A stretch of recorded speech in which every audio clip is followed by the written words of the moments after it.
के पत्ते हैं जो झड़ के गिरे हैं, अब वो कुछ दिन तो फरफराएंगे ही ज़मीन पे आके। उन लोग के बयान का कोई बहुत महत्व देने की आवश्यकता नहीं है, और वो जहाँ गए हैं तो अपना कुछ कर्तव्य दिखाएंगे, तभी तो वहाँ भाव मिलेगा। नहीं तो वैसे ही थोक भाव से उस तरह के नेता उनके यहाँ पड़े हुए रहते हैं भारतीय जनता पार्टी जैसे पार्टी में। नीतीश कुमार के विरोधी दल हैं, उनके नेताओं का यह दावा है कि जदयू के कई विधायक उनके संपर्क में हैं।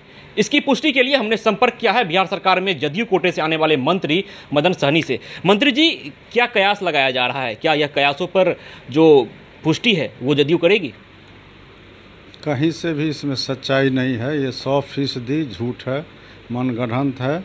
और अपने पार्टी के सांसद से, विधायक से मिलना या पार्टी के नेताओं से मिलना, तो आप समझ सकते हैं कि उस विपक्षी एकता का जो मीटिंग हुआ उसको आगे बढ़ाने के दिशा में भी आप एक कदम कह सकते हैं, और उसको नकार के आप अपना अलग एक कहानी तैयार कर रहे हैं।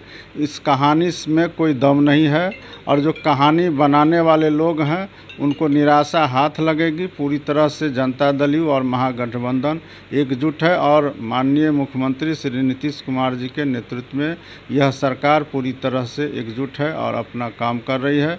जिनको जो कयास लगाना है लगावे, और उनको कोई भी उपलब्धि हासिल नहीं होने वाला है। आपके पुराने साथी रहे उपेंद्र कुशवाहा ने दावा किया है कि जदयू में भी टूट होगी, कांग्रेस में भी टूट होगी। असल में वो सब इसी नीतीश कुमार जी जैसे बड़े वृक्ष के पत्ते हैं जो झड़ के गिरे हैं, अब वो कुछ दिन तो फरफराएंगे ही ज़मीन पे आके।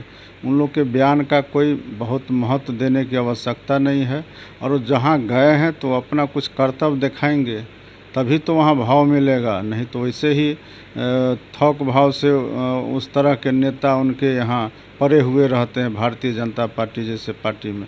तो वो उस बात पर बहुत ज़्यादा हम लोग को न ध्यान है, न उस पर हम लोग को ध्यान देने की आवश्यकता है, और न ही उसमें वक्तव्य देने की ज़रूरत है। वो सब बेकार के नेता हैं। लेकिन जिस तरह से संतोष मान जी ने कहा है कि बिहार में आरजेडी खेला करेगी और बहुत जल्द तेजस्वी यादव मुख्यमंत्री बन जाएंगे, तो क्या लगता है कि लालू यादव के रहते ऐसा कुछ संभव होगा? तो उनको क्यों परेशानी हो रहा है? उनको तेजस्वी जी से क्या परेशानी है? जिस तरह का बयान दे रहे हैं, उनको उनसे कोई दुश्मनी है क्या? कौन बनेंगे मुख्यमंत्री? अभी वर्तमान में जीने में उनको क्या कठिनाई है? अभी वर्तमान में तो नीतीश कुमार जी मुख्यमंत्री हैं, और बिहार के सब लोग को भरोसा है, वो काम कर रहे हैं। कल कौन मुख्यमंत्री बनेंगे यह सोच के उनको क्यों कष्ट हो रहा है? बीजेपी के प्रदेश अध्यक्ष सम्राट चौधरी ने तो दावा नहीं किया कि कई विधायक संपर्क में हैं, लेकिन उन्होंने यह जरूर कहा है कि महागठबंधन का नेतृत्व नीतीश कुमार करेंगे और उसी वक्त उनको हराया जाएगा, बीजेपी सत्ता में लौटेगी, और अगर कोई नेता आता है तो उनका स्वागत भी हम लोग करेंगे। अगर मगर करने से कुछ नहीं होगा। सम्राट चौधरी जी भाजपा के प्रदेश अध्यक्ष बने हैं, लेकिन वो अपने गरिमा को खो चुके हैं।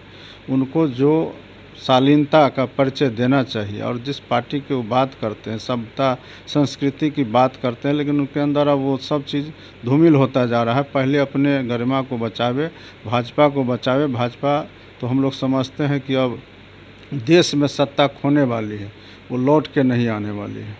लेकिन बीजेपी लगातार यह आरोप लगाती है नीतीश कुमार के ऊपर कि मुख्यमंत्री नीतीश कुमार तो कई बार पासा पलट चुके हैं, कई बार पलटी मार चुके हैं, एक बार फिर से ऐसा होगा तो कोई बड़ी बात नहीं होगी। तो इंतज़ार कर रहे हैं, इस चीज़ का वो इंतज़ार कर रहे हैं। बिना जदयू का उनका काम नहीं चलने वाले। खुलासा कर देना कि बिना जनता दल के समर्थन का भारतीय जनता पार्टी का कोई अस्तित्व नहीं है, यही बात बोल दे वो। आपको लगता है कि नीतीश कुमार ऐसा कोई कदम उठा सकते हैं, या आप मानते हैं नीतीश कुमार पासा पलटते हैं? अभी पूरी तरह से हम लोग महागठबंधन एकजुट है, और हमारी सरकार मज़े में चल रही है। जनता बहुत खुश है, और इस तरह का कयास लगाने का भी कोई दूर दूर तक अर्थ नहीं है।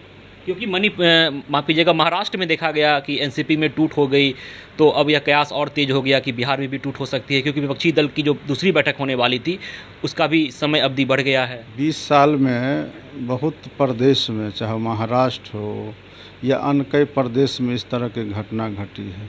बिहार में कभी नीतीश कुमार जी से मुकाबला करने वाला कोई दूसरा नेता है? और आपको लगता है कि कोई नीतीश कुमार जी के पार्टी को, महागठबंधन को यहाँ हिलाने का साहस करेगा? इसलिए सब फालतू बात का कोई औचित्य नहीं है। तो निश्चित तौर पर एक तरफ जहां बिहार सहित पूरे देश की सियासी गलियारों में यह चर्चाएं तेज होती रहती है कि एक बार फिर से बिहार में कोई सियासी घमासान देखने को मिलेगा, तो दूसरी तरफ जदयू कोटे से आने वाले बिहार सरकार में मंत्री मदन सहनी ने साफ तौर पर कह दिया है कि बिहार में ऐसी कोई घटना नहीं होने वाली है। नीतीश कुमार मुख्यमंत्री हैं और महागठबंधन की सरकार बखूबी अपना काम कर रही है। विश्वजीत आनंद, फर्स्ट बिहार, पटना। ये लो मुंह मीठा करो, आज मैंने अपना जॉब छोड़ दिया, अब हम पूर्णिया वापस जाएंगे। जॉब छोड़ दिया है? मतलब ये घर कैसे चलेगा, हम करेंगे क्या, और माँ बाबूजी क्या बोलेंगे? इसलिए मैं एक और मिठाई का डब्बा लाया, अपने बिजनेस के लिए लोन अप्रूव हो गया। अरे लोन अप्रूव हो गया वो तो ठीक है, लेकिन पूर्णिया में हम रहेंगे कहाँ? अपना घर भी तो नहीं है वहाँ। इसलिए तो एक और मिठाई का डब्बा अलग से लाया हूँ। हमने पूर्णिया में घर ले लिया है, पूर्णिया के ई होम्स पैनोरमा में। पूर्णिया में पैनोरमा ग्रुप लेकर आए हैं ई होम्स पैनोरमा, बड़ा घर, आलीशान जिंदगी और अत्याधुनिक सुविधाओं के संग। अरे अरे, अब क्यों मुंह मीठा करवा रही हो? क्योंकि हम घर वापसी जो कर रहे हैं। घर वापसी की खुशी पूर्णिया में ई होम्स पैनोरमा के संग। ई Homes Panorama, luxurious lifestyle redefined.